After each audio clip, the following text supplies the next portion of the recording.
Hello guys, it's going to be a 6-game NBA slate for January 7th, 2020. Starting off at point guard, I like Damian Lillard, 9.2K against the Raptors here. It does say first opponent ranking, but obviously I've said in the past in my videos I don't really care about that. In this game, I think he should be a target, definitely if CJ McCollum is going to be out. If CJ McCollum does play and he's not limited, I'm not going to really have interest in Lillard because the Raptors are just still a very solid defensive team with all the injuries even. So Lillard, he's only going to be an option if CJ is in for me. But if CJ is out, I'm going to be very interested in Lillard, probably even more interested in him over Lowry. VanVleet's already been ruled out, and Norman Powell is doubtful along with all the other injuries like Siakam and Marc Gasol. So Lowry's going to have to play his usual close to 40, sometimes even over 40 minutes. And the match against the Raptors, or against the Blazers rather, it's not a bad one at all. The Blazers have not been that great defensively. They play at a nice pace, and Lowry 8,700 is definitely a good price tag. Very solid cash play. I definitely would go with him if you're playing double ups, all those cash games. But I would prefer Lillard over Lowry. Probably could play them both. Even I think it's okay if you just want to take both sides of the ball, both teams here. So I like them both, but I do prefer Lillard over Lowry if you're only gonna want to pick one from the game. Next is going to be Deana Fox, 7.7K against the Suns. The Suns play at a really fast pace, and the Kings have been playing faster recently with Fox returning from injury. His price now is back to under 8K, which is where I think it should be usually. And now that he's 7,700, I think that definitely puts him back in play. It's a back-to-back for them, but I think it's totally fine. De'Aaron Fox, his minutes haven't been that great recently, but it's also because he's just returned from injury, so maybe that's why. But on a back-to-back, he only did play 30 minutes on the first leg, and it's still a very nice matchup. Ricky Rubio is a pretty good defender, but in terms of just overall fantasy points, this is definitely not a matchup that you should fear. De'Aaron Fox is going to be the main guy here with Bogdan Bogdanovic still unlikely to play for this game. So I definitely still like De'Aaron Fox. A little bit of a price discount here in a very good matchup, very good pace. So I like Fox. Spencer Dinwiddie, 7,600. It's a pace down matchup, and the Thunder are pretty solid defensively, but his price is down now. And even with Caris LeVert returning, he did not play on the first leg of the back-to-back on Monday, but now with him back, he's going to be playing a little bit more minutes. LeVert did play 16, so probably plays like 20, at most maybe like 23 or something like that. But the last time LeVert returned, those 16 minutes, only 2 minutes were with Dinwiddie and LeVert together on the court. So that means that maybe, a few minutes, maybe like 4 or 5 that they share the court together, but at that, it's very minimal. So with Dinwiddie a little bit cheap here, in my opinion, 7.6K. They're on a back-to-back, but they're at home, and I think there's definitely still a very good ceiling here. There's still no Kyrie, so there's still a lot of usage, and Dinwiddie's still going to be the main guy here, even with LeVert back. So I like Dinwiddie. LeVert's just getting back in the swing of things, so Dinwiddie's price is still a very solid option. I hope that people try to shy away from him because of a back-to-back and LeVert returning, but LeVert's still going to be limited, so I do have interest in Dinwiddie here. Next is Ricky Rubio, 7,100. This is not a pace down spot, or it is, but not that much as you would, it would seem looking at the stats, because the Kings have been playing faster. They said it themselves, the players, the coaches. They do want to play faster. Now they have De'Aaron Fox back. And so now with Devin Booker at 8,800, Ricky Rubio's price is a very significant discount, and De'Aaron Fox is not a bad defender, but again, the pace is good. Rubio has triple-double upside. He just contributes in everything, so I like him where you don't need him to shoot particularly well to get you 5x at least. I also like Chris Paul, 6,900, pace up spot for the entire Thunder team. The Nets have not been that great against opposing point guards. They've actually been pretty bad. I think they're actually one of the worst teams, if I could just quickly check here. Spencer Dinwiddie's definitely not known for his defense, and they are actually the second worst in defending opposing point guards. So that's going to help Chris Paul a lot. Even on a back-to-back, we've seen CP3 actually play some pretty big minutes in back-to-backs, like the 26th, 27th, 34th, 35 minutes. It did seem like he was going to be limited, But if he's going to play this game, which we should know because it is a 4:30 start Pacific time, his price does seem cheap here. I think he's a very solid cash play as well. Definitely has tournament appeal at this price tag. So I really like Chris Paul. John Morant, 6,800. His minutes are not as great. The Grizzlies play a lot of guys in their rotation, and they have other guys like DeAnthony Melton and Tyus Jones that can ball handle. So John Morant just is kind of capped, but he's definitely shown that he can put up like a 40 DraftKings point spot even when given only like 30 minutes or something. So that's why I would consider him in tournaments, but definitely cash, do not go with John Morant. I just think this is worth a tournament flyer. Next point guard I'm going to go with is Darius Garland. We're looking more towards the value now. 4,800. This is going to be a guy I will have interest in if Kevin Love is out. He's already playing really solid minutes, but it's really about the usage that has me intrigued if Kevin Love is out, just because he's going to have the ball more, in his hands more, and it's not like a great pace matchup, but defensively the Pistons aren't that great.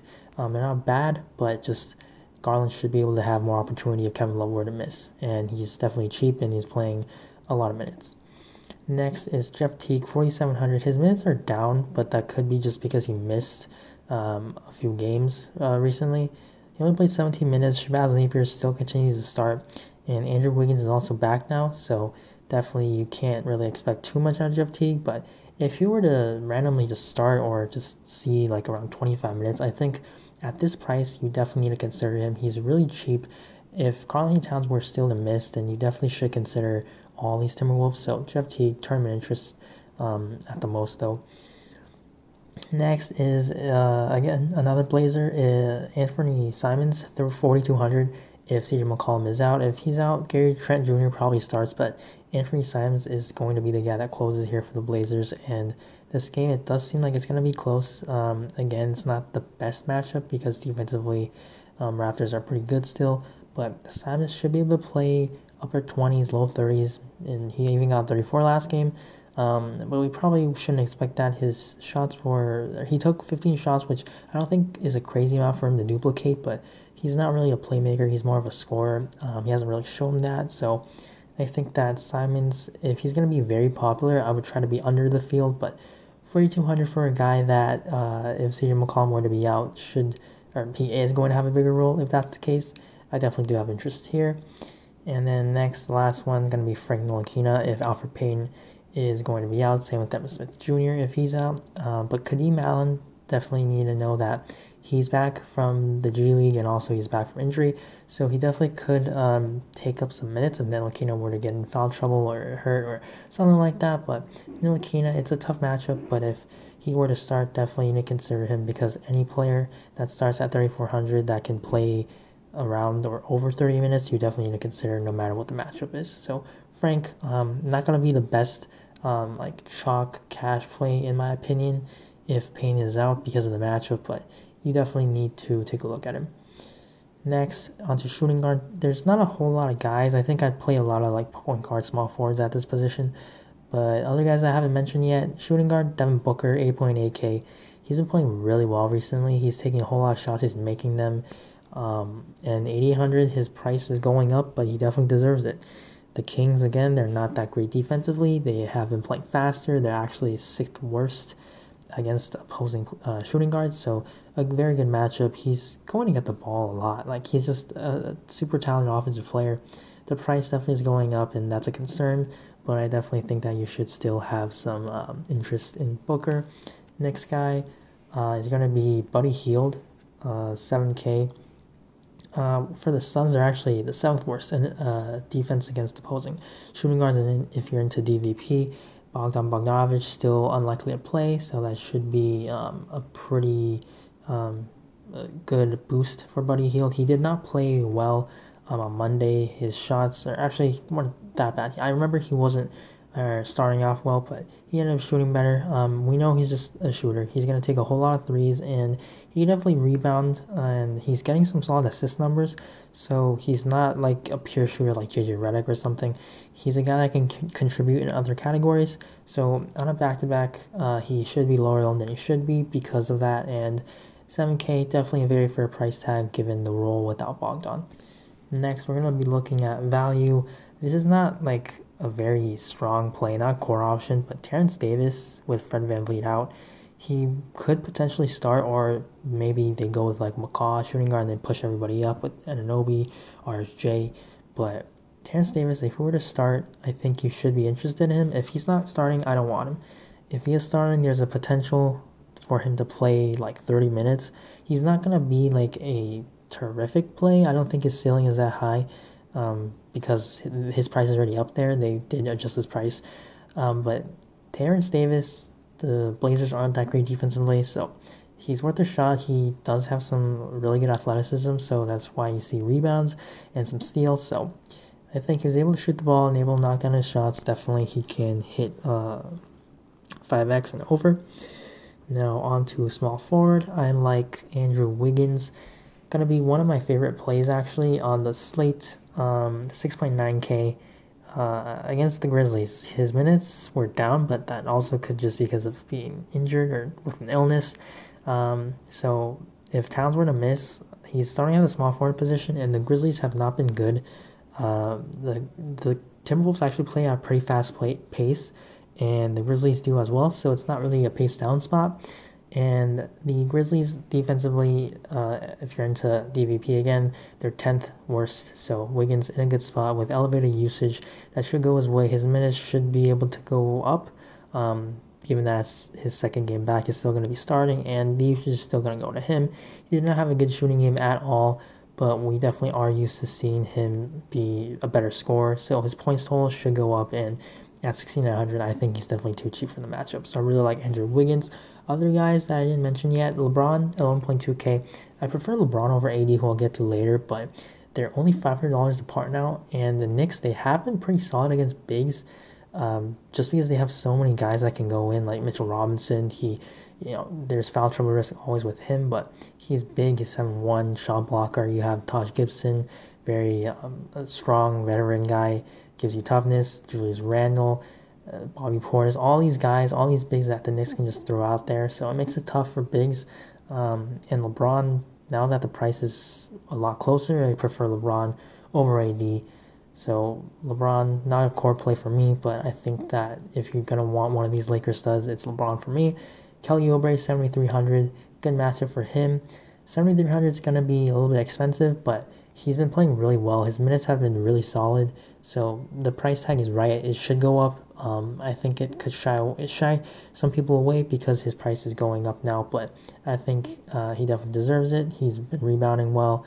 I think definitely don't expect that 10 rebound game performance, but he usually can score better than 17, so definitely it can kind of like balance out. So I think 7,300 makes Kelly Oubre still in play, more of a tournament play in my opinion. Next is Marcus Morris, 6,200. He's going to be probable for this game. He's just a guy that doesn't back down from anybody. He probably could guard LeBron here. Maybe it could be Randall, but I would think it's Morris. Sure, there's foul trouble risk, but he's a guy that just can definitely match up with LeBron. He's tough, and he usually does show up for like big games. So he's a guy that I have some tournament interest in. Definitely not going to be a cash play. He's not going to be popular at all. Harrison Barnes, 5,900 against the Suns. Same thing. Bogdanovic is going to be unlikely to play, so there's definitely increase in like shots and minutes for Barnes. And then Cedi Osman, he's 4,500, I believe. Yeah, 4,500 against the Pistons. Again, with all these Cavs, it's about if Kevin Love is going to miss. If he's out, then Osman, all these other guys can pick up more shots, more usage. So that's why I am interested in Osman. Next, Kent Bazemore, 3,800 if CJ McCollum is out. If CJ is in, I'm not going to want to have Bazemore. He just plays a lot of minutes, but he doesn't really do a whole lot. But if CJ were to miss, that just frees up some usage for everybody, especially like Dame. But there's going to be more shots because people are going to need to step up as like the second option. And Bazemore, 3,800, he's playing like 35-ish minutes every game. So he definitely can't really hurt you because he is so cheap, playing heavy minutes. And then Trevor Ariza, 3,500, again with Bogdan. Unlikely to play. I think he's definitely interesting, but definitely don't think that you're going to get 36 points out of him. He just shot really well on Monday, so he probably does play like high 20s at least in minutes. So Ariza, 3,500 just as a salary relief play. On to power forward, Anthony Davis, 10.7K. He's going to be continued listed as probable against the Knicks here. It's not that great of a matchup, actually, because the Knicks don't really play that fast, and they're actually not that bad against bigs. But AD, his price is going up now. I think you definitely should be still interested in him, but just I prefer LeBron again over AD.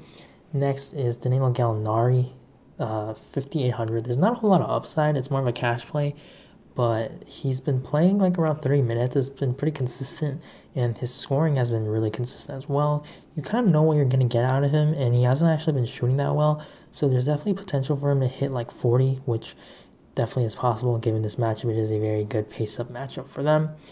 Next is going to be Carmelo Anthony.